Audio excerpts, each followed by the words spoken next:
नमस्कार, स्वागत है आपका प्रदेश के नंबर 1 डिबेट शो महाबहस में। मैं हूं आपके साथ मेनका चौधरी। और वैसे तो पूरे देश में चुनाव होना है, लेकिन देश के इस चुनाव में सबसे बड़ा मैदान उत्तर प्रदेश बना है। हर पार्टी यहां से ज्यादा सीट जीतना चाहती है, किसी न किसी से गठबंधन करना चाहती है, जातियों का समीकरण दुरुस्त रखना चाहती है और अपने हर चमकदार चेहरे को यूपी के रण में उतारना चाहती है। यानी एक तरफ देश का रण और दूसरी तरफ प्रदेश का रण। ये रिपोर्ट देखिए, फिर इस सबसे बड़े मैदान की लड़ाई समझने की कोशिश करेंगे। तीन तीन बल पड़ते हैं, गली गली में भय बैठा है, चौक बकूजा हुनकारो, अरे धम धम धम धम धम धड़म धड़ैया रे, सबसे बढ़े लड़ैया रे। दुनिया के सबसे बड़े लोकतांत्रिक देश का सबसे बड़ा सूबा और उस सूबे का सबसे बड़ा रसूख ये कि वो पूरे देश की चुनावी चकल्लस में चर्चा उसी प्रदेश की है, यानी उत्तर प्रदेश की है। सबसे बड़े रण और सबसे बड़े लड़ाइयाओं की है। पूरे देश की चुनावी प्रयोगशाला में उत्तर प्रदेश वो परखनली है जिसके प्रयोग में सत्ता के सॉलिड समीकरण सिद्ध होते हैं, क्योंकि यहाँ सबसे ज्यादा सीट, सबसे ज्यादा मुद्दे और सबसे ज्यादा चमकदार चेहरे भी हैं। इस बार के चुनाव में भी एक तरफ पूरा देश और एक तरफ उत्तर प्रदेश है। बिना झिझके, बिना घबराए कांग्रेस पार्टी फ्रंट फुट पे खेलेगी। उत्तर प्रदेश से कांग्रेस पार्टी की शुरुआत हुई थी। सीटों का समीकरण देखें तो अपने दामन में लोकसभा की 80 सीटें समाये रखने वाला सूबा दिल्ली में भी दबंगई रखता है। बीते चुनाव में बीजेपी ने 73 सीटों के साथ सरकार बनाई थी। इस बार भी सबके नैनों में यूपी का सपना है। राजनीतिक दलों की माने तो जग घूमिया, लेकिन यूपी जैसा न कोई। उत्तर प्रदेश ने हमेशा प्रधानमंत्री दिया है और हमें खुशी होगी कि उत्तर प्रदेश से फिर एक प्रधानमंत्री बने। यूपी के इस रण में सीटों का समीकरण है, गठबंधन का समीकरण है, जातियों का समीकरण है, सबसे बड़े मैदान में चेहरों का भी अपना समीकरण है। पीएम मोदी यूपी से ही मैदान में है। राहुल गांधी यहीं से ताल ठोकेंगे। सोनिया गांधी और रायबरेली का रिश्ता किसी से छिपा नहीं है। मुलायम सिंह, मायावती, अखिलेश यादव, योगी आदित्यनाथ समेत तमाम बड़े चेहरे सब यहीं के लड़ाइयां हैं। और 19 के चुनाव में भारतीय जनता पार्टी प्रचंड बहुमत के साथ उत्तर प्रदेश से ही फिर से एक बार देश की सरकार बनाने जा रही है। बहरहाल सबसे बड़े मैदान और सबसे बड़े लड़ाइयों की लड़ाई में देश की राजनीति के राजपथ पर अगर सबसे बड़ी चुनावी झांकी है तो वो उत्तर प्रदेश की है। सारा चुनाव एक तरफ और यूपी का रण एक तरफ। सवाल ये है कि क्या इस बार भी जो यूपी जीतेगा वही दिल्ली पहुंचेगा?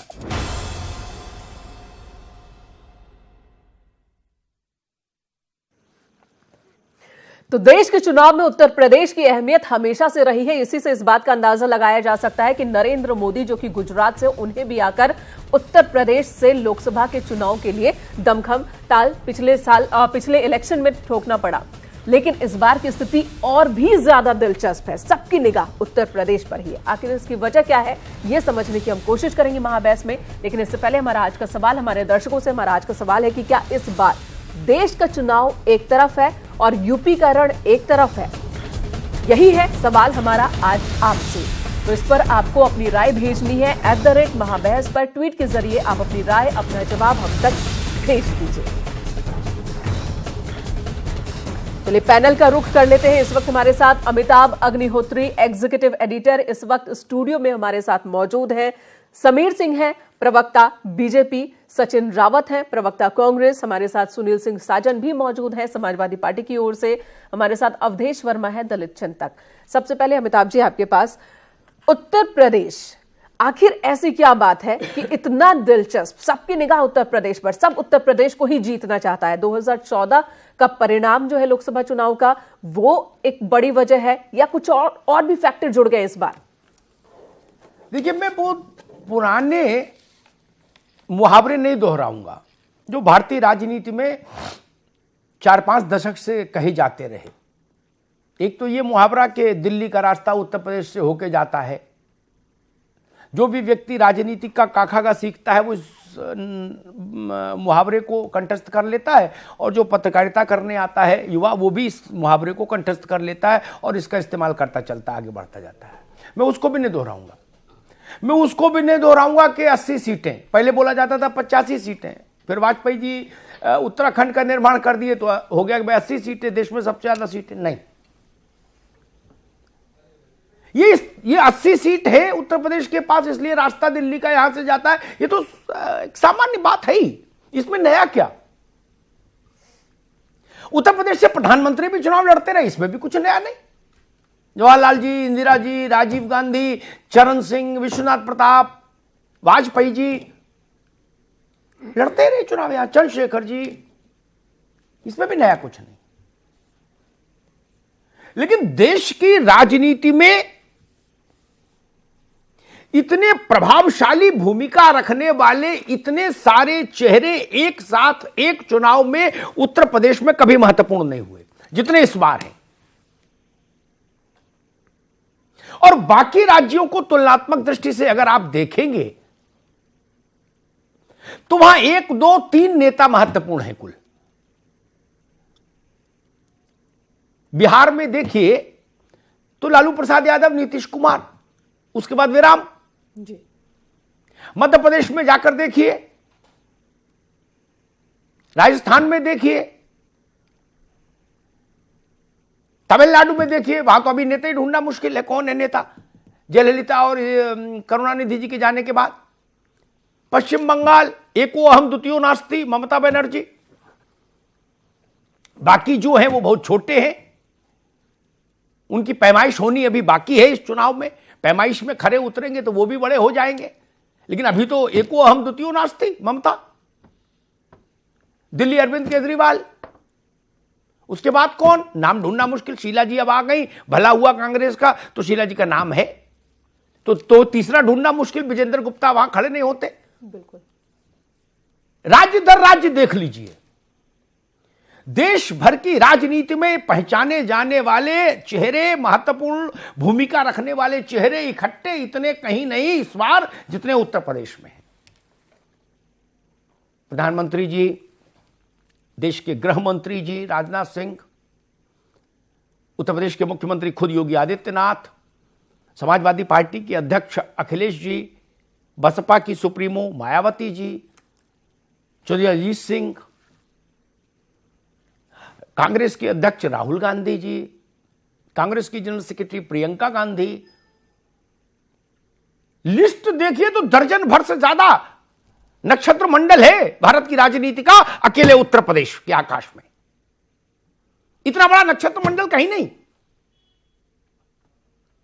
और भी सूबे बड़े हैं लेकिन इतना बड़ा नक्षत्र मंडल नहीं है। इसलिए मैंने कहा सबसे बड़ा मैदान और सबसे बड़े लड़ैया यही है उत्तर प्रदेश में। केवल अर्थमेटिक का मसला नहीं कि 80 में जो 50 जीत लेगा उसके लिए वो दिल्ली आसान हो जाएगी, तो सब जानते ही हैं। केजी का बच्चा भी इस थ्योरी को जानता है, फिर इस पर बहस क्यों करता। जितनी बड़ी गैलेक्सी उत्तर प्रदेश में है, उत्तर प्रदेश के राजनीतिक आकाश में है इस वक्त, उतनी उत्तर प्रदेश में भी पहले नहीं रही। उत्तर प्रदेश में भी उतनी बड़ी गैलेक्सी एक साथ शायद ही कभी नहीं हो। एक दौर था तो जब केवल कांग्रेस ही रही वर्षों वर्ष, वहां दशकों तक विपक्ष में कोई नेता उतना बड़ा हुआ भी नहीं, और जब विपक्ष के नेता बड़े हुए तो कांग्रेस खत्म होने लगी। इस बार जरूर लग रहा है कि घमासान बड़ा है, युद्ध विकट है, रण तीखा है। इसीलिए मैंने कहा कि पूरे देश का चुनाव एक तरफ और उत्तर प्रदेश का चुनाव एक तरफ। और उत्तर प्रदेश का महत्व अगर आपको समझना हो तो इसी बात से समझ में आ जाता है कि आप देश के राष्ट्रीय चैनलों को उठाकर देखिए, देश के सारे राज्यों की मिला के जितनी खबरें आती होंगी उनकी स्क्रीन पर, उतनी अकेले उत्तर प्रदेश की आ जाती हैं। यह उत्तर प्रदेश की राजनीतिक अहमियत का एक नमूना है। तो मुझे लगा कि इस विषय पर भी चर्चा हो जाए कि क्या सारा रण एक तरफ और यूपी का रण एक तरफ। बिल्कुल। और दीपक मिश्रा भी जुड़ चुके हमारे साथ पीएसपी से। बहुत स्वागत है दीपक जी। सुनील साजन जी, हाँ एक बात तो मैं कहना भूल ही गया, उत्तर प्रदेश का रण इसलिए भी इस बार बड़ा है क्योंकि जो गठबंधन वहां हुआ अखिलेश जी और मायावती जी का, उस गठबंधन के परिणाम पर भी देश भर की निगाह है। देश भर की निगाह है। कांग्रेस और शरद पवार के गठबंधन पर देश भर की निगाह नहीं, महाराष्ट्र वालों की निगाह है। लालू जी और उपेंद्र कुशवाहा जी के गठबंधन पर बिहार वालों की निगाह है केवल, बाकी की नहीं है। बंगाल में लेफ्ट से कांग्रेस का अलायंस होगा कि नहीं होगा, इस पर बंगाल वाले ही चिंतित है, बाकी कोई चिंतित नहीं। दिल्ली में आम आदमी पार्टी और कांग्रेस का रिश्ता बनेगा कि नहीं बनेगा, क्या होगा, कोई कह रहा बनेगा, कोई कह रहा नहीं बनेगा। दिल्ली वाले ही चिंतित हैं, 7 सीटों वाले। लेकिन सपा बसपा का गठबंधन परिणाम देगा कि नहीं देगा, इस मसले पर पूरे देश की निगाह है, कश्मीर से कन्याकुमारी और असम से गुजरात तक। इसलिए भी उत्तर प्रदेश का रण बड़ा हो जाता है। सुनील सिंह साजन जी। अमिताभ जी, मुझे लगता है कि आपने एक बात सही कही कि जो उत्तर प्रदेश में गठबंधन बना है सपा और बसपा का, इस गठबंधन ये क्या परिणाम देगा, इस गठबंधन का क्या रूप निकल के आएगा, ये पूरा देश इसलिए भी चाहता है देखना क्योंकि उसको लग रहा है कि ये गठबंधन एक स्वाभाविक गठबंधन हुआ है। और क्योंकि ये दोनों पार्टियां लगभग 15 सालों से बारी बारी या तो समाजवादी पार्टी सरकार में रही या बहुजन समाज पार्टी सरकार में रही, और एक बार तो पूर्ण बहुमत में बहुजन समाज पार्टी रही 2007 से लेकर के 12 और 2012 से लेकर के 17 समाजवादी पार्टी पूर्ण बहुमत में रही। इतनी बड़ी पार्टियां आपस में मिली हैं, इतने बड़ी संख्या में कार्यकर्ता हैं, तो यह स्वाभाविक है कि पूरा देश ये सोच रहा है कि ये गठबंधन क्या रंग लाएगा। हां, जहां तक ये सवाल आपने कहा कि इतने बड़े लोग यहां लड़ रहे हैं, ये भी सही। लगभग भारतीय जनता पार्टी का पूरा राष्ट्रीय नेतृत्व जो नंबर 1, 2, 3 वो भी उत्तर प्रदेश में है, कांग्रेस का नंबर 1, 2 वो भी उत्तर प्रदेश में है, समाजवादी पार्टी, बहुजन समाज पार्टी, राष्ट्रीय लोकदल, सबका राष्ट्रीय नेतृत्व यही है। तो इसलिए ये जरूर महत्वपूर्ण हो जाता है कि आखिर गठबंधन, और जो आपने कहा कि आखिर उत्तर प्रदेश क्यों इतना महत्वपूर्ण है, क्योंकि मैं ये कह सकता हूं अमिताभ जी कि उत्तर प्रदेश वो प्रदेश है, अगर हमने भारतीय जनता पार्टी को 73 से 10 के अंदर 15 के अंदर रोक दिया तो यह समीकरण बिगाड़ेगा। भारतीय जनता पार्टी इसका भरपाई 5 राज्यों में भी नहीं कर सकती। तो इसलिए महत्वपूर्ण है क्योंकि एक तरफ वो ताकतें जो भारतीय जनता पार्टी को रोकना चाहती, एक तरफ भारतीय जनता पार्टी मजबूती से चुनाव लड़ रही। जी, सुनील जी, ये जो बात आपने कही ना कि अगर हम गठबंधन ने भाजपा को 15 सीटों पर रोक दिया, इसी अगर के साथ एक मगर भी लगता है और 23 मई तक अगर और मगर दोनों जीवित रहेंगे, 23 मई की दोपहर एक विलुप्त हो जाएगा, एक रहेगा, ठीक है ना। इसलिए भी देश भर की निगाहें जी। सिक्के के दोनों पहलू बराबर ही महत्वपूर्ण है मेरे लिए। सब कुछ इस बात पर टिकेगा। नहीं, अब तब भी हम ये स्वीकार भी कर रहे हैं। जी, चुनौती बड़ी है आपके लिए भी। जी, आप कहें, क्योंकि ये गठबंधन 10 और 15 सीटों के लिए तो नहीं हुआ, इसलिए चुनौती आपके पास भी उतनी ही बड़ी है सुनील साजन, दोनों दलों के पास, है ना। नहीं, बिल्कुल भारतीय जनता पार्टी से छोटी चुनौती नहीं है इस गठबंधन की। जी। समीर सिंह, उड़ीसा में क्या होगा, बंगाल में क्या होगा, सेवन सिस्टर्स पूर्वोत्तर के 7 राज्यों में क्या होगा, ऊंट किस करवट बैठेगा, दाएं कि बाएं या खड़ा रहेगा, सब एक तरफ छोड़ दो। ठीक, मध्य प्रदेश में 2 कम होंगी कि 2 ज्यादा होंगी, छोड़ो। उत्तर प्रदेश का चुनाव उस मुहाने से शुरू हो रहा है जहां आप और गठबंधन दोनों के सामने बराबर की माशा तोला पाई रत्ती बराबर की चुनौती है। रत्ती भर फर्क नहीं चुनौती की ग्रेविटी में, या तो अर्श है या फर्श है, इधर भी उधर भी। समीर जी सहमत है? इसलिए उत्तर प्रदेश का चुनाव देश की दिशा तय कर रहा है। नहीं, स्वाभाविक रूप से अमिताभ जी, हम चुनाव को चुनौती के रूप में स्वीकार करते हैं, और उत्तर प्रदेश ही नहीं, देश ही नहीं, जिन जिन राज्यों के चुनाव हुए उन सबको हमने चुनौती के रूप में स्वीकार किया, और हम निरंतर उस पर काम कर रहे हैं। हमारे राष्ट्रीय अध्यक्ष आदरणीय अमित शाह जी पिछले दिनों दौरे पर आए थे, हम सबको उन्होंने 50% का लक्ष्य दिया था। आदरणीय मोदी जी और योगी जी को काम के लेके हम जनता के बीच में गए हैं, निरंतर संपर्क चलाए हैं, जनता का रुझान है हमारे साथ।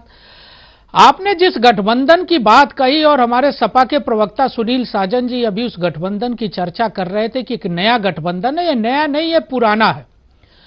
और आदरणीय मुलायम सिंह जी ने भी 1993 में काशीराम जी के साथ मिलकर ये गठबंधन किया था भारतीय जनता पार्टी को रोकने के लिए, लेकिन सफल नहीं हुए थे। सरकार तो इन्होंने बनाया था, लेकिन सबसे बड़ा दल भारतीय जनता पार्टी बनने का काम किया था, और ये स्वार्थ का गठबंधन जो 93 में हुआ था उसकी परिणति गेस्ट हाउस कांड हुई थी, और वो सरकार चल नहीं पाई थी। आज पुनः अखिलेश यादव जी और मायावती जी का गठबंधन है। ये उत्तर प्रदेश में भ्रष्टाचार करने का गठबंधन है, ये उत्तर प्रदेश के अंदर अपने अपराधों को छुपाने का गठबंधन है, ये उत्तर प्रदेश को बदहाल बनाने का गठबंधन है, उत्तर प्रदेश के खुशहाली का गठबंधन नहीं है। ठीक है, समीर सिंह, मेरी बहस और मेरा विषय पार्टी की प्रेस कॉन्फ्रेंस से अलहदा होता है, बाकी काम पार्टी की प्रेस कॉन्फ्रेंस में किया करो।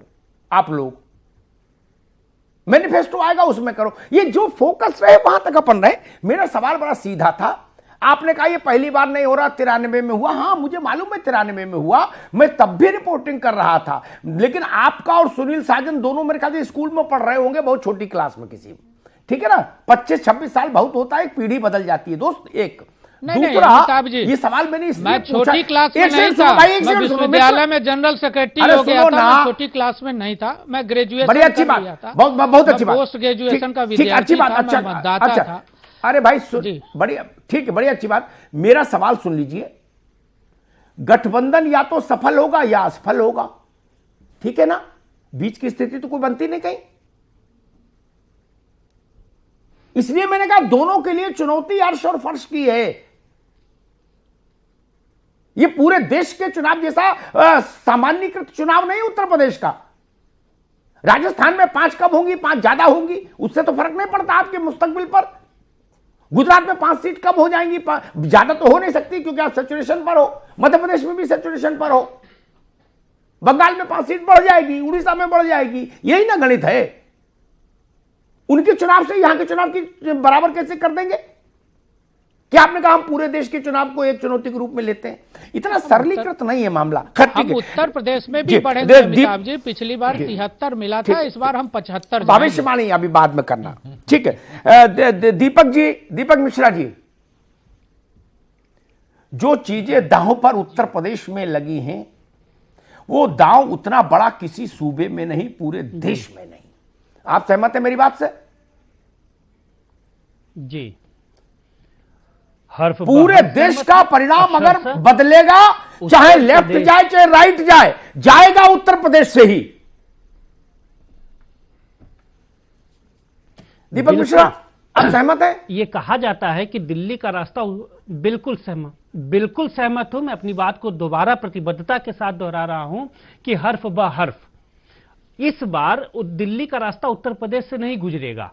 इस बार दिल्ली का स्वरूप क्या होगा, उसका रंग क्या होगा, रंग किस प्रारूप में होगा, वह लखनऊ ही तय करेगा। लखनऊ मतलब उत्तर प्रदेश तय करेगा, और करना भी चाहिए। बहुत अच्छी आप बात जनतांत्रिक दृष्टिकोण से देख लीजिए, उत्तर प्रदेश देश का ही नहीं, अगर दुनिया के नक्शे पे देखा जाए तो इतना बड़ा सूबा कहीं नहीं है। ब्राजील और नाइजीरिया से ज्यादा इसकी छठा सबसे बड़ा देश है भाई दुनिया का। अगर देश होता तो छठा सबसे बड़ा देश होता।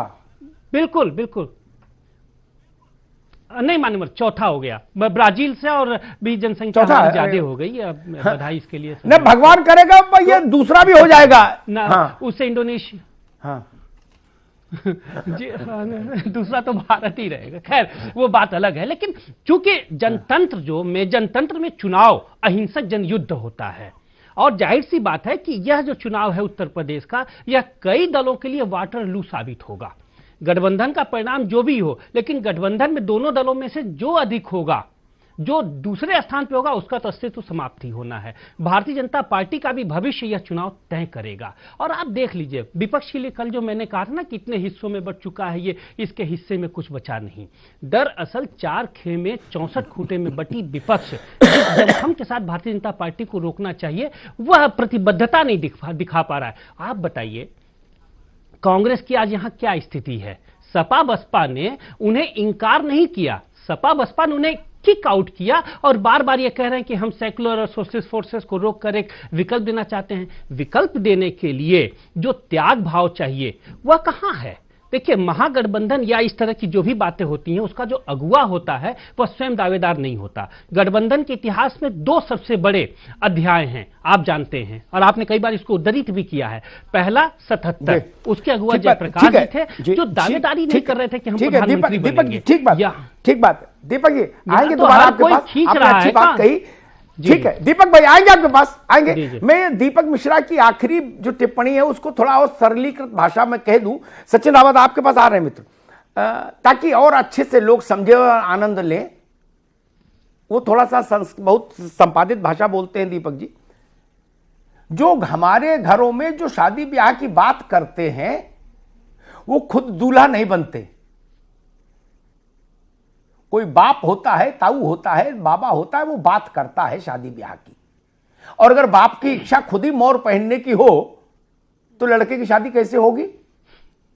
ये मसला बड़ा है जो दीपक मिश्रा कहना चाह रहे हैं। ठीक बात। सचिन रावत, आपके लिए उत्तर प्रदेश का रण देश के सारे रण से ज्यादा महत्वपूर्ण, इसलिए मैं अमेठी रायबरेली का जिक्र नहीं करूंगा, ये तो मुद्दतों से है, क्योंकि आपका ब्रह्मास्त्र, आपका सबसे बड़ा ट्रंप कार्ड, आपका सो कॉल्ड मास्टर स्ट्रोक, आपके भविष्य का संभावनाओं का पूंजीभूत चेहरा प्रियंका गांधी, और चाहे जितने विशेषण लगा लो, वो भी दांव पर हैं इसी जमीन पर, और वो भी 38 सीटों पर। सचिन रावत, इतनी बड़ी चुनौती आपको ना बिहार में है, ना बंगाल में है, ना तमिलनाडु में है, ना आंध्रा में है ना? यहां तो तराजू पर प्रियंका जी का वजूद है। परिणाम ठीक नहीं आया तो कितनी बड़ी मानहानि हो जाएगी बताइए। सचिन रावत हार जाए कोई दिक्कत नहीं, लेकिन आपकी इतनी बड़ी मूर्ति दांव पर लग जाए तो मामला थोड़ा कठिन हो जाता है ना रावत साहब? देखिए अमिताभ जी, जहां तक आदरणीय प्रियंका जी की बात है, उनका जो नेतृत्व है हमारे आदरणीय श्री राहुल गांधी जी का, तो कहीं ना कहीं इस चुनाव में, क्योंकि ये देश का सबसे महत्वपूर्ण चुनाव 2019 का है, इस वजह से आदरणीय श्री राहुल गांधी जी ने आदरणीय प्रियंका जी को जो जिम्मेदारी दी है उत्तर प्रदेश की, कहीं ना कहीं एक हम लोगों को संदेश देना था कार्यकर्ताओं में, एक मैसेज गया है आदरणीय प्रियंका जी के आने से। हम लोग पूरे मजबूती से हर लोकसभा पे हम लोग लड़ रहे हैं, क्योंकि कहीं ना कहीं पूरा जो हमारा संगठन है, कौन पार्टी है जो ये कहती है हम कमजोरी से लड़ रहे हैं? तो हमारी कहीं ना कहीं नई बात बता दी मैंने। अरे कहीं ना कहीं ठीक है, मैंने पूछा, देखिए जिस पत्ते को आपने इतने दिनों तिजोरी में रखा, पहली बार चला है टेबल पर, तो बाजार उसका आकलन करेगा कि नहीं करेगा? इतिहास लिखा जाएगा कि नहीं लिखा जाएगा कि आदरणीय राहुल जी, आदरणीय प्रियंका जी, आदरणीय रॉबर्ट वड्रा जी? इसका क्या मतलब है? समीक्षा लिखी जाएगी कि ना कि देखिए प्रियंका जी अमिताभ फेल जी, हुई या पास जहां हुई, तक ये लिखा जाएगा कि नहीं, ये मैं पूछ रहा हूं। दुनिया की कहानी सब ठीक है मित्र। देखिए जी अमिताभ जी, जहां तक आदरणीय प्रियंका जी का जो आपने क्वेश्चन किया है, और प्रियंका जी मजबूती से, क्योंकि उनका सही समय 2019 के चुनाव में चुना गया है, क्योंकि महत्वपूर्ण चुनाव जब तक कोई परीक्षा नहीं होगी और हम लोगों का संगठन पूरी तरीके तैयार है, इस वजह से शीर्ष नेतृत्व में जो जिम्मेदारी दी गई है प्रियंका जी को, तो कहीं ना कहीं हम लोग मजबूती से तैयारी कर रहे हैं और हम लोगों के परिणाम स्वरूप आने वाला है रिजल्ट। मैंने भैया मैंने हर चुनाव में कांग्रेस को क्या सभी पार्टियों को कहते सुना कि अमिताभ जी हम लोग बहुत मजबूती से लड़ रहे हैं, परिणाम आए तो आप देखिएगा। हर पार्टी को कहते देखा। पीस पार्टी भी यही कहती है कि हम 80 सीटों पर बहुत मजबूती से चुनाव लड़ रहे हैं, परिणाम आएगा तो केंद्र की सरकार हमारे बिना नहीं बनेगी। ठीक है ना, कहना भी चाहिए, राजनीति करने वालों को कहना भी चाहिए। ठीक बात, धन्यवाद। अवधेश वर्मा, आपकी पूरी विचारधारा का सबसे बड़ा चेहरा भी दांव पर है। अब भागने का रास्ता न सुनील साजन के पास, न आपके पास, न भाजपा के पास, न कांग्रेस के पास। इस चुनाव में या तो सिक्का चल गए जाएगा या खारिज हो जाएगा। अवधेश वर्मा, केवल चुनाव हारा जीता नहीं जाएगा, देखिए वजूद चल जाएगा या वजूद खारिज हो जाएगा। ठीक कह रहा हूं मैं? बिल्कुल, विचारधारा नहीं, चेहरा। आज आप चेहरा मायावती जी, बिल्कुल बिल्कुल बिल्कुल बिल्कुल। अमिताभ जी, आज जो आपने मुद्दा उठाया है, आप देखिएगा इसी मुद्दे की अभी देखिएगा पूरा अभी चुनाव का भाषण होने दीजिए, आपके मुद्दे पर ही पूरा चुनाव चलेगा। ये बहुत गंभीर मुद्दा। जब आज आपका ये मुद्दा हमारे जैसे हमने आपके फेसबुक और उस पर देखा तो मैं भी ये सोचने लगा कि इस पर ये इतना गंभीर मुद्दा अमिताभ जी ने अगर उठाया है तो इसकी गंभीरता हमको समझना पड़ेगा। और जब मैंने गंभीरता समझा तो देखा इस देश में 2014 के बाद दलितों का, बैकवर्डों का, अल्पसंख्यकों का जो सड़कों पर आंदोलन हुआ, वह उत्तर प्रदेश की धरती ने सबसे बड़ा इतिहास खड़ा किया। 2 अप्रैल का आंदोलन रहा, उत्तर प्रदेश की धरती पर इतिहास खड़ा हुआ। पदोन्नतियों में आरक्षण की लड़ाई रही और यहां पे इतिहास खड़ा हुआ। 2 लाख दलित कार्मिक रिवट हुए, उत्तर प्रदेश में इतिहास खड़ा हुआ। जितने भी बड़े रोस्टर का मुद्दा रहा, यहां इतिहास खड़ा हुआ। दोनों जो भी आरक्षण समर्थक, आरक्षण विरोधी है, जितने भी विचारधारा का मुद्दा रहा, उत्तर प्रदेश में दोनों आमने सामने हुए। तो आज जब मैंने आपका मुद्दा देखा तो मैं ये सोचने लगा कि आपका मुद्दा पूरे चुनाव का एकदम सार है। और अभी आप देखिएगा इसी सार पर पूरे लोकतंत्र का जो अभी ये चुनाव होने जा रहा सबसे बड़ा, इसी सार पर लोग जाएंगे और सभी पार्टियां इसी सार के इर्द गिर्द घूमेंगे और अपने मंचों पर भाषण देते फिरेंगे कि ये उत्तर प्रदेश का चुनाव ही आपका भविष्य तय करेगा, हमारा भविष्य तय करेगा। आपने देखा होगा सभी नेताओं के भविष्य, जितने लोगों के पास जो सबसे बड़ा इक्का था, सबने उत्तर प्रदेश के ही सब इक्के निकाल दिए गए। भाई प्रियंका गांधी अगर आई तो महासचिव कहीं और बन सकती थी, उत्तर प्रदेश की प्रभारी बनाई गई। आपने देखा होगा हमारे महाराष्ट्र में बन सकती थी, तमिलनाडु में बन सकती थी, दिल्ली में बन सकती थी, बिल्कुल घर की घर रहती, बिल्कुल। और आप दिल्ली में रहती, लोधी कॉलोनी, अमिताभ जी हमारे देश के बहुत पास है, बिल्कुल पार्टी। अमिताभ जी इसको सोचना पड़ेगा, अमिताभ जी सोचना पड़ेगा कि जब राष्ट्रपति का चुनाव हुआ तो उत्तर प्रदेश आगे आया कि भाई दलित चेहरा उत्तर प्रदेश निकला। प्रधानमंत्री जी दलितों वहां पे अभी देखा होगा जब कुंभ में पैर धुलने गए तो भी उत्तर प्रदेश में जो इतिहास हुआ 2014 के बाद, जो इतिहास के पन्ने में लिखा गया है, वो SC BC माइनॉरिटी का जो बड़ा आंदोलन हुआ वो भी उत्तर प्रदेश से हुआ और भविष्य में उत्तर प्रदेश तय करेगा। और जितनी अनर्गल बयानबाजी नेताओं ने की वो भी उत्तर प्रदेश की धरती से शुरू हुई और पूरे देश में घूमी। तो एक ब्रेक लेने इनको समझने की जरूरत है। और आने वाले समय में यही आपका मुद्दा। बिल्कुल अवधेश जी, आपने सही बात कही और यही वजह है कि आज हम ये मुद्दा लेकर आए हैं महाबहस में। दीपक मिश्रा ने एक बात कही थी कि उत्तर प्रदेश सिर्फ रास्ता नहीं बताएगा केंद्र का, बल्कि वो पूरे देश की राजनीति का रंग क्या होगा वो भी उत्तर प्रदेश इस बार तय करने वाला है, लखनऊ तय करने वाला है। और हम देख भी रहे हैं कि उत्तर प्रदेश में अगर एसपी बीएसपी के साथ कांग्रेस का गठबंधन नहीं हुआ, चुनाव पहले से ही दिखने लगा ये, तो उधर ममता बनर्जी ने भी कड़ा रुख दिखा दिया, दूसरी तरफ आरजेडी भी लगातार अब कांग्रेस को कड़ा रुख दिखा रही है। यानी कि इलेक्शन के बाद भी देश की राजनीति उत्तर प्रदेश ही तय करने वाली है, रंग भी उसका। देखिए, जब हम लोग मकान बनवाना का एक योजना बनाते हैं, भाई चलो मकान बनवाना है, तो एक वास्तुकार को हायर करते हैं कि भाई इसका एक नक्शा बनाओ, कहाँ बैठक होगी, कहाँ शयन कक्ष होगा, कहाँ पूजा घर होगा, कहाँ कैसा क्या बनेगा। उत्तर प्रदेश इस चुनाव का वास्तुकार है। ठीक कहा दीपक जी ने। उत्तर प्रदेश की जमीन से ही तय होगा दिल्ली में सत्ता की का रंग रूप क्या होगा, आकार प्रकार क्या होगा, उसका समाजशास्त्र क्या होगा, उसका अंक गणित क्या होगा, ये दिल्ली से तय होगा। बाकी राज्यों की भूमिका सप्लीमेंट्री की होगी। समीर जी, दोनों राष्ट्रीय पार्टियां भारत की, उनके सबसे बड़े चेहरे दांव पर उत्तर प्रदेश में। देश के दो सब बड़े मजबूत क्षेत्रीय दल, उनके दोनों के सबसे बड़े चेहरे दांव पर उत्तर प्रदेश में। इससे कांटे का, इससे विचित्र रण देश में और कहीं है क्या?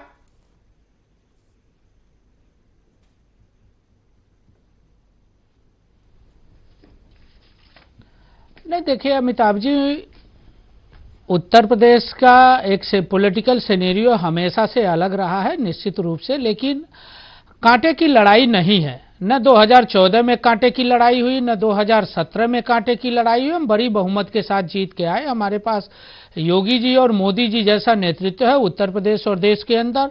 आज उत्तर प्रदेश विकास के रास्ते पर है। आज उत्तर प्रदेश की जनता विकास को पसंद कर रही है। लोगों की मूलभूत सुविधाओं को हमारे मुख्यमंत्री और प्रधानमंत्री ने पूरा किया है। उत्तर प्रदेश विकास के रास्ते पर है, उत्तर प्रदेश रोजगार के रास्ते पर है। ठीक है, ठीक है। और सपा बसपा का गठबंधन भ्रष्टाचार फैलाने का और अपने भ्रष्टाचार को छुपाने का गठबंधन। समीर सिंह कह रहे हैं कि उत्तर प्रदेश में कोई चुनौती नहीं भाजपा के सामने, न 14 में थी न 17 में थी।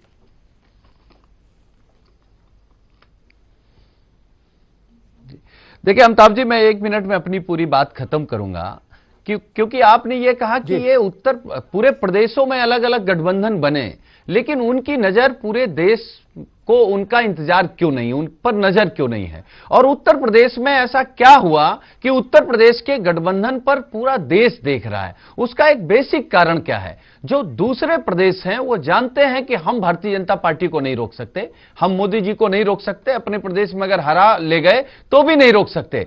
लेकिन जो किसान, जो नौजवान, बेरोजगार नौजवान और खास तौर से देश का गरीब तबका, पिछड़ा और दलित, जिसका आरक्षण छीनने की कोशिश की मोदी सरकार ने, जिसका हक छीनने की कोशिश की, वो बड़े आंदोलन हुए अपना अधिकार बचाने के लिए, अपना सम्मान बचाने के लिए। वो सब ये चाह रहे हैं कि अगर ये गठबंधन उत्तर प्रदेश में भारतीय जनता पार्टी को रोक देगा तो ये दिल्ली की गद्दी में नहीं बैठेंगे। अभी भारतीय जनता पार्टी के प्रवक्ता ने कहा इससे पहले भी एक गठबंधन हुआ, तो ये तो बड़े थे, लेकिन ये सच कहा आपने।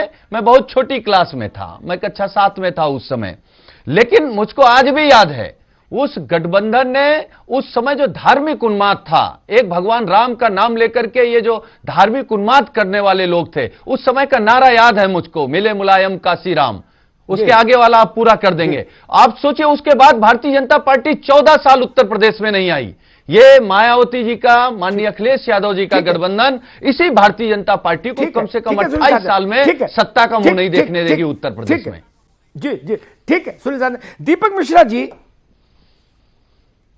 93 में एक बात तो हुई, सिंगल लार्जेस्ट पार्टी भाजपा थी। समीर सिंह ने ठीक कहा, सरकार मुलायम सिंह ने बनाई, ये भी ठीक तथ्यात्मक बात कही, सबको पता है जी। लेकिन अयोध्या में ढांचा गिर गया, पूरे देश में हाहाकार हो गया, उन्माद ऐसा जो आकाश छोटा पड़े। उम्मीद तो यह थी कि भारतीय जनता पार्टी 350, 350 सीट लेके यूपी में आएगी, उतने बड़े घटनाक्रम के बाद। 4 सरकारें गई थी भाजपा की अयोध्या के लपेट में, 4। कल्याण सिंह ने इस्तीफा दिया था, 3 बर्खास्त हुई थी, लौट के 1 आई, 3 नहीं आई। दीपक मिश्रा जी।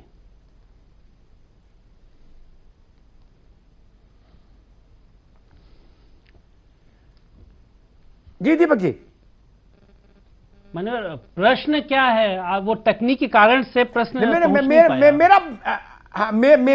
मेरा प्रश्न वही है, दोनों राष्ट्रीय दल और देश भर में चर्चित क्षेत्रीय दल दोनों, उनके चारों के सबसे बड़े चेहरे उत्तर प्रदेश के तराजू में हैं, ऐसा किसी प्रदेश में नहीं, दूसरे में।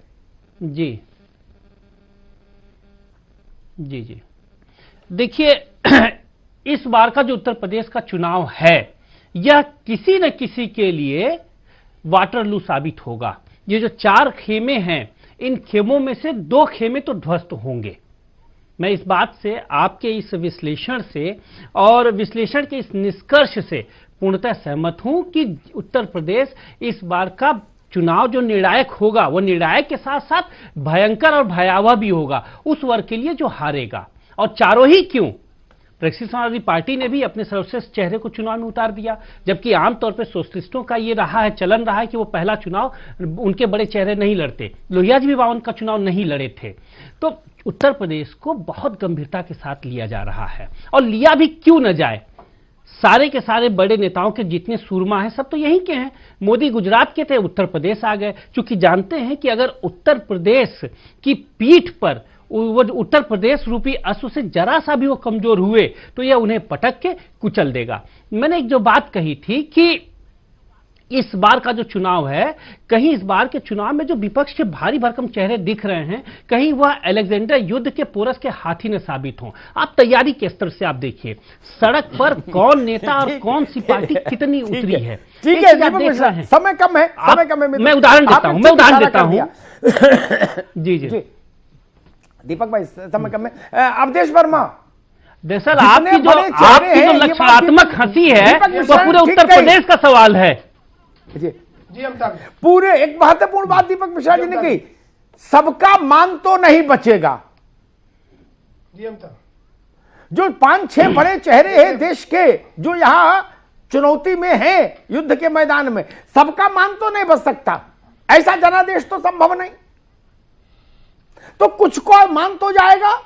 बिल्कुल अवधेश जी, देखिए बिल्कुल अमिताभ जी, आपने बिल्कुल अमिताभ जी बहुत सही इनको कहा। एक चीज आप देखिए अमिताभ जी, एक इस पर भी नजर डालना पड़ेगा, इस गठबंधन पे लोगों की नजर क्यों है। ये पहला ऐसा गठबंधन है जिसके पास लगभग, अगर वोट के आंकड़े देखिए 44-45% वोट है, और अब देखिए भारतीय जनता पार्टी के लीडर अभी से बोलने लगे कि 50% पर हम काम कर रहे हैं। आप एक चीज समझिए, जो सबसे बड़ा मुद्दा है, जो SC-BC माइनॉरिटी, जिसके सबसे ज्यादा संवैधानिक हक, जो सबसे ज्यादा संख्या में है, उसके सबसे ज्यादा संवैधानिक जो हक थे, सब पर कुठाराघात हुआ भारतीय जनता पार्टी की सरकार में, और उस मुद्दे को लेकर सबसे ज्यादा सड़क पर आंदोलन हुआ। तो निश्चित तौर पर इस बार जो वोटर है, सपा SC-BC माइनॉरिटी का जो वोटर है, जो आप देखे होंगे सोशल मीडिया पर, जो एकदम पूरी तरीके से 2014 के बाद, 2016 के बाद आक्रामक रुख में है, वो केवल इस बात का इंतजार कर रहा है कब वोट पड़ने का समय आए और कब हम ठोके, कब हम वोट से अपना बदला ले। एकदम पूरी तरीके से वो तैयार बैठा है कि आज वोट पड़े तो लाइन लगा के बस ठोक दो, और भारतीय जनता पार्टी ने जो हमारे साथ कुठाराघात किया उसका बदला ले लो। अब की इतना आक्रामक है SC-BC माइनॉरिटी, वह नेता आएंगे चुनाव में प्रचार कराएंगे, नहीं आएंगे, लेकिन वो तैयार है बदला ले। ये हम वोटिंग परसेंटेज देखेंगे उत्तर प्रदेश का, तब हम मानेंगे ये बात सच है। सचिन रावत साहब, वही सवाल जो अवधेश जी से मैं कह रहा था, दीपक जी से, सारे चेहरों का मान नहीं बचेगा, कुछ चेहरों को तो कुर्बानी देनी होगी इस चुनाव में। हालांकि सब बड़े चेहरे, सब राष्ट्रीय चेहरे हैं, 5-6 देखिए, लेकिन सारे चेहरे तो नहीं बचते।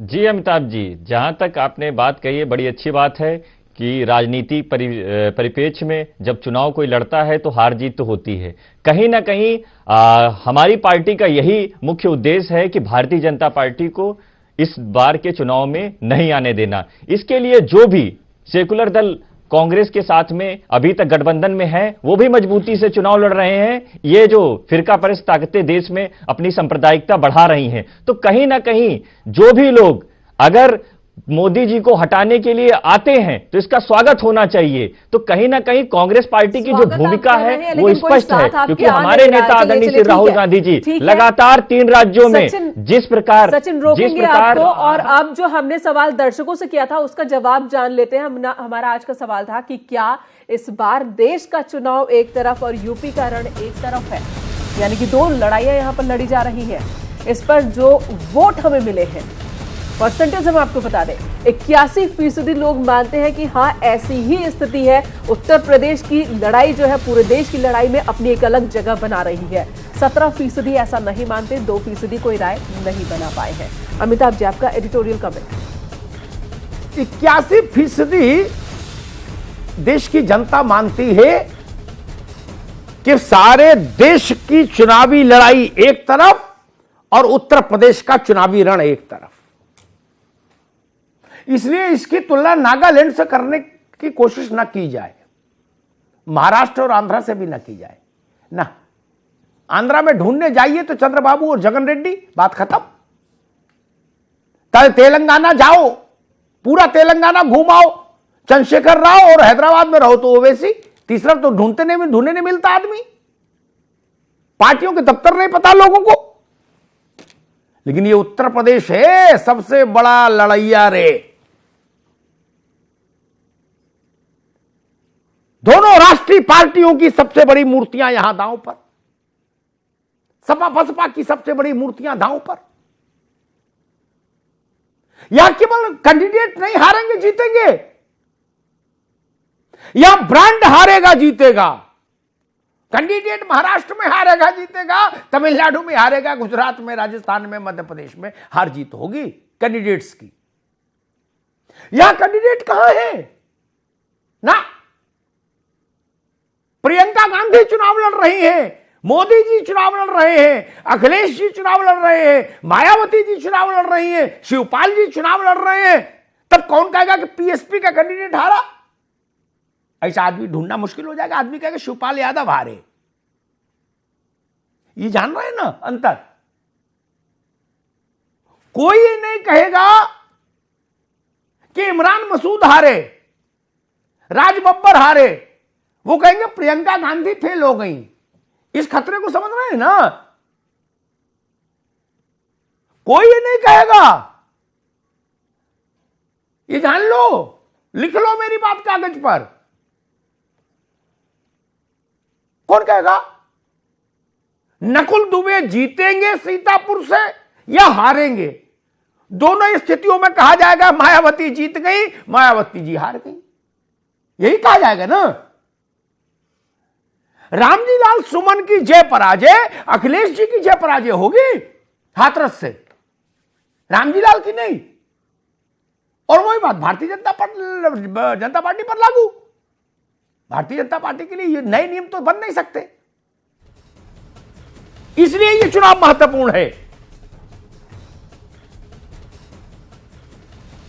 और मैं फिर अंतिम तौर पर एक बात कह के जाऊंगा,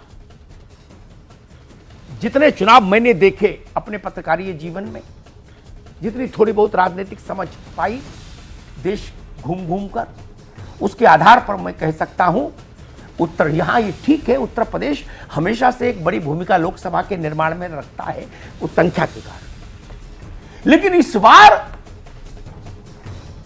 उत्तर प्रदेश उससे आगे जाके निर्णायक होगा। वो ये तय करेगा कि बिल्डिंग कितनी मंजिला बनेगी, किसको कौन कमरा अलॉट होगा, कौन से माले पर कौन भैया रहेगा, ये उत्तर प्रदेश तय करेगा। इसलिए उत्तर प्रदेश की चुनौती बड़ी है। और आप सबने अपना सब कुछ झोंक दिया।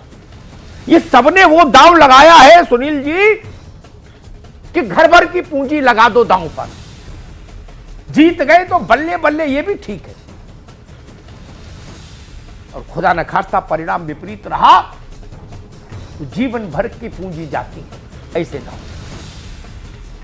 कांग्रेस के पास अभी तक यही सुनते थे ना हम लोग कि भाई प्रियंका जी आएंगी तो बढ़िया हो जाएगा।